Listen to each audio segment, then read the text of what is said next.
Radical. Welcome to part 2 of Radical Rapid Fire Comment Response for June the 13th through June 19th, 2022. Short comments, quick replies. Mega super awesome bros. Why do you feel so entitled to knowing why he left? Well, my response to you, actually, that I left was, why does Alpha Mega Sin, feel so entitled to donations online for uploading every 3 years is the actual question you should be asking. It's not that he needs to leave reasons why he left. It's that he kept on like he never did and kept his Patreon up for people to donate. That actually happened. He left for 3 years, but he kept up the means to donate. Why would you feel so entitled to do that? I mean, I scratch my head in confusion that YouTubers actually feel entitled to donations alone for just uploading hobby videos to YouTube. But when they're not even uploading, what is the defense to that? There is no answer you have. There's no defense for that specifically. So you're trying to flip it on me. Why do I feel so entitled to knowing why he left? Me and his audience, that's a weird way to structure it. Entitled. Excuse me, you just upload, you have an audience and, just something. Leave them something. Say that you're fucking leaving. I would extend on to that, but Radical Rapid Fire. Nico Jean, Laugh Aloud Tom Barnett was totally accurate 2 years ago. Doctors aren't God, they are not all-knowing. Here's another one. Here's a response to you. Laugh aloud, I will go to a doctor if I get a viral infection, not some lunatic like Tom who doesn't believe that viruses even exist.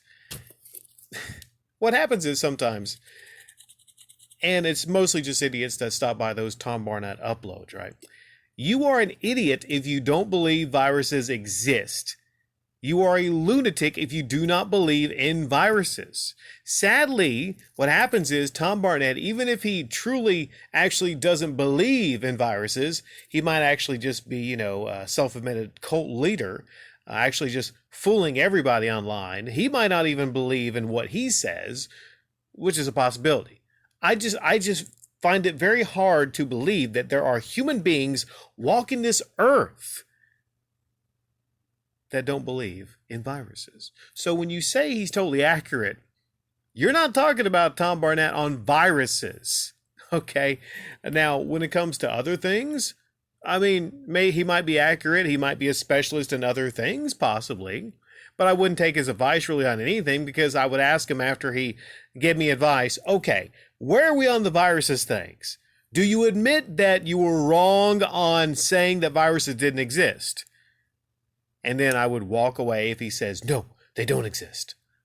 Lunatics. Absolute lunatics. Phantom Freaks.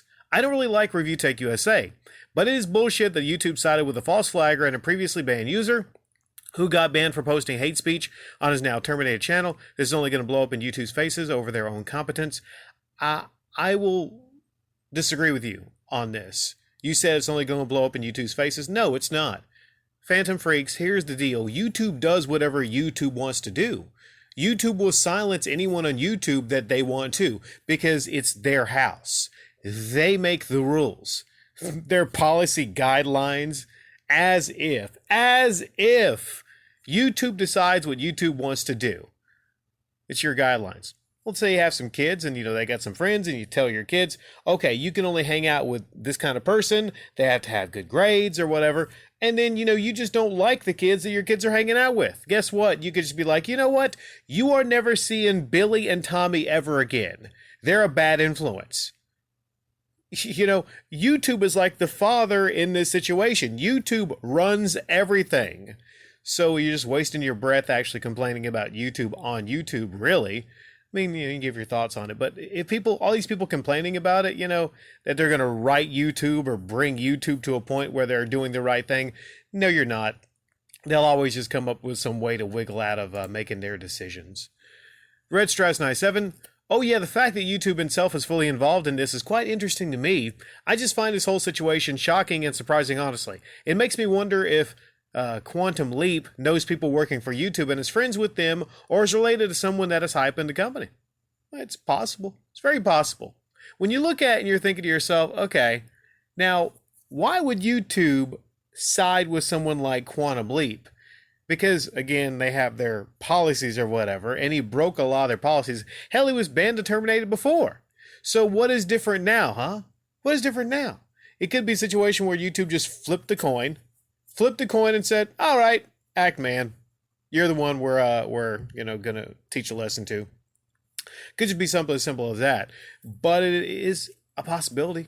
I mean, there's no proof of that, but it would actually explain some things. If he knows some people high up at YouTube, then maybe he's covered. Maybe between the time he was banned or terminated, maybe he made some friends high up at YouTube. You never know. He just has seemed very calm during all this. Have you noticed that?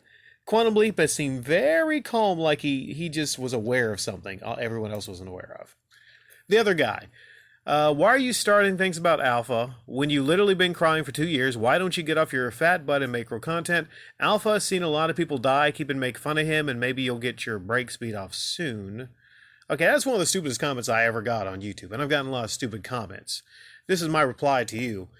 And I don't have much time here, Radical Rapid Fire, but believe me, I could spend about 10 minutes, doing a designated takedown of this stupid comment. Some of you actually can point out some of the stupidity in this down in the comment section down below if you would like to. My response, though, doing it fast, I give my thoughts as a skilled commentator. I don't start things. Do movie reviewers start things when they give their detailed assessments of films? There are several false assumptions, lies, and errors in your comment on display here. In fact, it's probably one of the stupidest comments I've ever seen, actually. Are you legally a Riri person, perhaps? It's a possibility. I mean, if you're legally Riri, then I apologize. You can't. I mean, I just apologize if you were actually literally like a Riri person. You might be, I'm not sure. Computer Chick Productions. Karma to those channels. One channel known for flagging other creators. Right, I treat YouTube as a hobby. I won't quit my real-life job that pays my bills. Some people are leaving this, like, okay.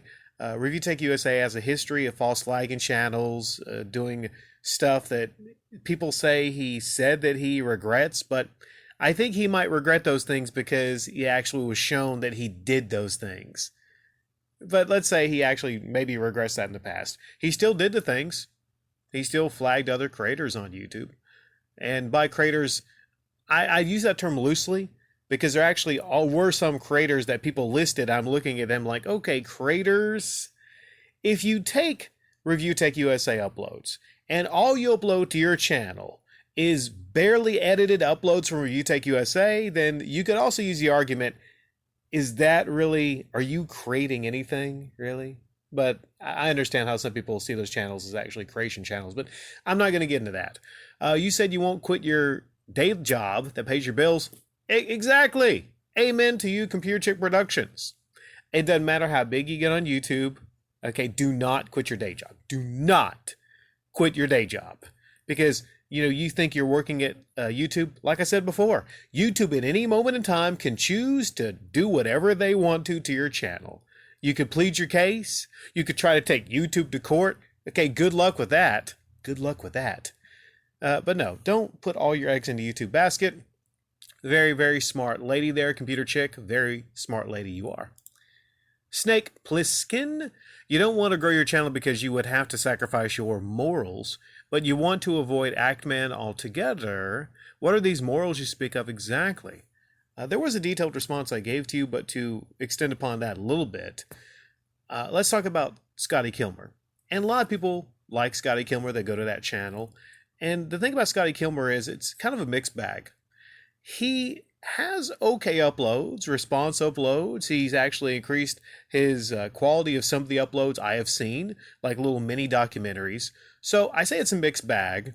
There's really nothing wrong with, let's say, the quality of, Scotty Kilmer's automotive commentary and replies to people and whatnot. He hits a lot of the points and they like his content. People to stop by there.